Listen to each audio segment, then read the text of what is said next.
আজকে আমরা আবারও মার্কেটের মধ্যে একটা ভালো সেলিং দেখতে পেলাম। নিফটি প্রায় তার হায়ার লেভেল থেকে 400 পয়েন্টের বেশি এবং ব্যাংক নিফটিও তার হায়ার লেভেল থেকে প্রায় 1000 পয়েন্টের মতন একটা কারেকশন দেখিয়েছে। তো নিফটি ব্যাংক নিফটি আজকে কীরকম ট্রেড করেছে, নেক্সট কোথায় সাপোর্ট আছে এবং কেন এতটা সেলিং এলো, সব কিছু নিয়ে ডিসকাস করব। এছাড়াও আইটি ইন্ডেক্সেও আজকে আমরা একটা ভালো প্রফিট বুকিং দেখেছি, তো সেটা নিয়েও ডিসকাস করব। তাহলে ভিডিওটা শুরু করা যাক। আমি নিরুপমা, শেয়ার শেখো চ্যানেলের পক্ষ থেকে সকল বন্ধুদের স্বাগত জানাই। চ্যানেলে যদি ফার্স্ট টাইম ভিজিট করে থাকেন তাহলে অবশ্যই চ্যানেলটা সাবস্ক্রাইব করে নেবেন আর পাশে থাকা বেল আইকনটা প্রেস করে রাখবেন। আমি ভিডিও আপলোড করার সাথে সাথে আপনাদের কাছে ভিডিওটা পৌঁছে যাবে। আজকে আমরা যেটা দেখলাম, নিফটি হাই তৈরি করেছিল 24,345, কিন্তু সেখান থেকে নিফটির মধ্যে আমরা একটা খুব ভালো কারেকশান দেখেছি। সেটা নিফটি প্রায় আজকে যেটা লো তৈরি করলো 23,874। আজকে নিফটির মান্থলি এক্সপায়ারি ছিল। আমরা এই যে এতটা কারেকশান কেন দেখতে পেলাম, আমরা যখন রিসেন্ট একটা মার্কেটের মধ্যে র্যালি দেখেছিলাম, সেখানে কিন্তু নিফটি একটা বড় গ্যাপ চার্টে দেখতে পাচ্ছেন যে বড় একটা গ্যাপ ছেড়ে এসেছিল। সেই গ্যাপটা আজকে মোটামুটি কমপ্লিট করে নিয়েছে। তো নিফটি এই যে গ্যাপটা তৈরি করেছিল 23,888 থেকে 24,150, এই গ্যাপটা আজকে মোটামুটি পুরোটাই কিন্তু নিফটি কভার করে নিয়েছে এবং নিফটি ক্লোজিং টাইমে ক্লোজ দিয়েছে 24,914।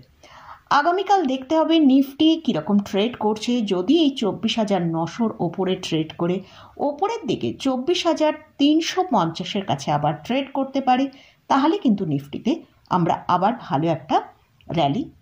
আর যদি নিফটি আগামীকাল 23,850-কে ব্রেক করে নিচের দিকে ট্রেড করে এবং ক্লোজিং দেয়, তাহলে কিন্তু নিফটির মধ্যে আমরা আবার ফ্রেশ সেলিং দেখতে পেতে পারি এবং নিচের দিকে সেটা 23,500 পর্যন্ত নিচের দিকে আসতে পারে।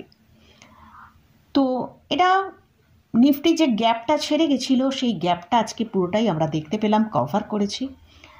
তো দেখা যাক আগামীকাল মার্কেটে নিফটি কীরকম ট্রেড করে। এবারে আসছি ব্যাংক নিফটি। ব্যাংক নিফটি আজকে ক্লোজিং দিয়েছে 51,908-এ। ব্যাংক নিফটি কিন্তু একটা ভালো জায়গাতেই ট্রেড করছে। আজকে ভালো হাইও তৈরি করেছিল, যেটা 52,750, আর ব্যাংক নিফটি আজকে যেটা লো তৈরি করেছে 51,784। মোটামুটি ব্যাংক নিফটি আজকে প্রায় 1000 পয়েন্টের রেঞ্জের মধ্যে কাজ করেছে। তো ব্যাংক নিফটি যেখানে ক্লোজিং দিয়েছে 51,908, তো ব্যাংক নিফটির জন্য এখন যেটা স্ট্রং সাপোর্ট রয়েছে সেটা হচ্ছে 51,750। 51,700 থেকে 51,750 এর ওপরে যতক্ষণ ব্যাংক নিফটি আছে, নিফটির মধ্যে আমরা কিন্তু ভালো ওপরের দিকের মুভ দেখতে পাবো। যদিও আজকে ব্যাংক নিফটি তার 52,000-কে ব্রেক করে ক্লোজিং দিয়েছে। তো ব্যাংক নিফটির ক্ষেত্রেও একটা কথা বলে রাখি, ব্যাংক নিফটির চার্টেও যদি আমরা দেখতে পাই, সেখানে ব্যাংক নিফটিও কিন্তু একটা ভালো বড় গ্যাপ ছেড়ে এসেছে। ব্যাংক নিফটির গ্যাপটা কিন্তু অনেকটাই বড়, সেটা আমরা দেখতে পাচ্ছি চার্টের মধ্যে 51,168 থেকে 51,792, এই বেশ বড় একটা প্রায় 600 পয়েন্টের একটা গ্যাপ ব্যাংক নিফটি ছেড়ে এসছে। হয়তো নিফটির পর আমরা হয়তো ব্যাংক নিফটিকে তার গ্যাপ ফিল করতে দেখতে পেতে পারি। তো যাই হোক, ব্যাংক নিফটির জন্য যেটা এখনো পর্যন্ত যেটা স্ট্রং সাপোর্টের কাজ করছে সেটা হচ্ছে 51,500। ব্যাংক নিফটি যতক্ষণ না 51,500-কে ব্রেক করে নিচের দিকে ট্রেড করবে, ততক্ষণ কিন্তু ব্যাংক নিফটির মধ্যে কোনো প্রবলেম নেই। মানে ব্যাংক নিফটি ওপরের দিকে ভালো র্যালি দেখতে পেতে পারি। আর ব্যাংক নিফটি 51,500-র নিচে ট্রেড করলে তখনই আমরা ব্যাংক নিফটির মধ্যে ভালো সেলিং আসতে দেখতে পারি। এটা গেল নিফটি এবং ব্যাংক নিফটি নিয়ে আলোচনা করলাম। এবার আসছে আইটি ইন্ডেক্স। আমরা আইটি ইন্ডেক্সের উপর আজকে আইটি ইন্ডেক্সে কিন্তু আমরা খুব ভালো সেলিং দেখলাম। তো এই সেলিংটা কেন এলো? আমরা যখন নিফটির ভেতর ভালো র্যালি দেখেছি, তখন কিন্তু আইটি ইন্ডেক্সও একটা খুব ভালো র্যালি দিয়েছিল। আমরা আজকে আমরা যেহেতু নিফটির ভেতরেও একটা ভালো সেলিং দেখলাম, সেই কারণে কিন্তু আমরা আজকে দেখলাম আইটি ইন্ডেক্সের ভেতরেও খুব ভালো প্রফিট বুকিং এসছে। আইটি ইন্ডেক্স এখন ট্রেড করছে 43,035-এর কাছে, প্রায় 1,047 পয়েন্টের মতন ডিপ দেখিয়েছে।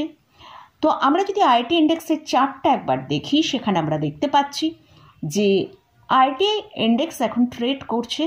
আইটি ইন্ডেক্সে আমরা লাস্ট সেপ্টেম্বরে দেখেছিলাম 43,568-র ওপর হাই তৈরি করে সেখানে একটা ভালো কনসোলিডেশন করছিল। তারপর আইটি ইন্ডেক্সের ভেতর 44,015 পর্যন্ত আমরা হাই দেখেছি।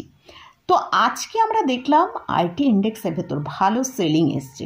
তো মার্কেট যদি, অর্থাৎ নিফটি যদি এ জায়গায় সাপোর্ট নিয়ে, যেটা নিফটির যে গ্যাপটা ফিল করে যদি নিফটি আবার ওপরের দিকে 24,350-এর ওপর ট্রেড করতে পারে, তাহলে কিন্তু আইটি ইন্ডেক্সের মধ্যেও আমরা ভালো আপমুভ দেখতে পারি। এখন আইটি ইন্ডেক্সের যেটা সাপোর্ট রয়েছে নিচের দিকে, সেটা হচ্ছে 42,230-এর কাছে। যদি এই সাপোর্টটা আইটি ইন্ডেক্স হোল্ড করতে পারে, তাহলে কিন্তু আবার আইটি ইন্ডেক্সে আমরা একটা ভালো বুলিশ মোড দেখতে পারি।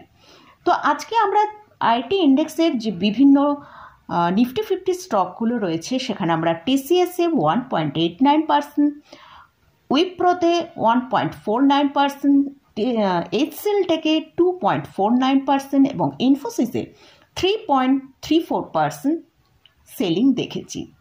তো আজকে আমি ইনফোসিস এবং এইচসিএল টেক এই দুটো স্টক নিয়ে একটু আলোচনা করব। ইনফোসিসে আমরা লাস্ট 5 ডেজে যে র্যালিটা দেখেছি, সেটা 5%-এর ওপর একটা ভালো র্যালি এসেছিল। আজকে কিন্তু ইনফোসিসে 3.34% সেলিং এসছে। তো এই স্টকটা আজকে প্রায় হাই করেছিল 1916 টাকা, সেখান থেকে একটা সার্ভ সেলিং এই স্টকে এসেছে। তো এই স্টকটা আমরা ভালো সেলিং দেখতে পেয়েছি। এই স্টকের জন্য নিচের দিকে যে সাপোর্টটা রয়েছে, সেটা হচ্ছে 1798। যদি এই ইনফোসিস এই 1798-কে সাপোর্ট নিতে পারে, তাহলে কিন্তু ইনফোসিস আবার একটা ভালো ওপরের দিকে মুভ দেখতে পাওয়া যেতে পারে, সেটা প্রায় 1900 টাকা পর্যন্ত আপসাইড দেখাতে পারে। নেক্সট যে স্টকটা নিয়ে আলোচনা করছি, সেটা হচ্ছে এইচসিএল টেক। এই স্টকটাও লাস্ট 5 ডেজে 4%-এরও বেশি র্যালি দেখিয়েছে। তো এই স্টকটাতেও আজকে একটা হিউজ সেলিং হয়েছে, যেটা হচ্ছে 2.49%-এর মতন সেলিং হয়েছে। এই স্টকটা একটা ভালো আপ ট্রেন্ডের মধ্যে চলছে। যদি স্টকের চার্টটা আমরা দেখি, সেখানে আমরা দেখতে পাচ্ছি স্টকটা ভালো আপ ট্রেন্ডের মধ্যে চলছে।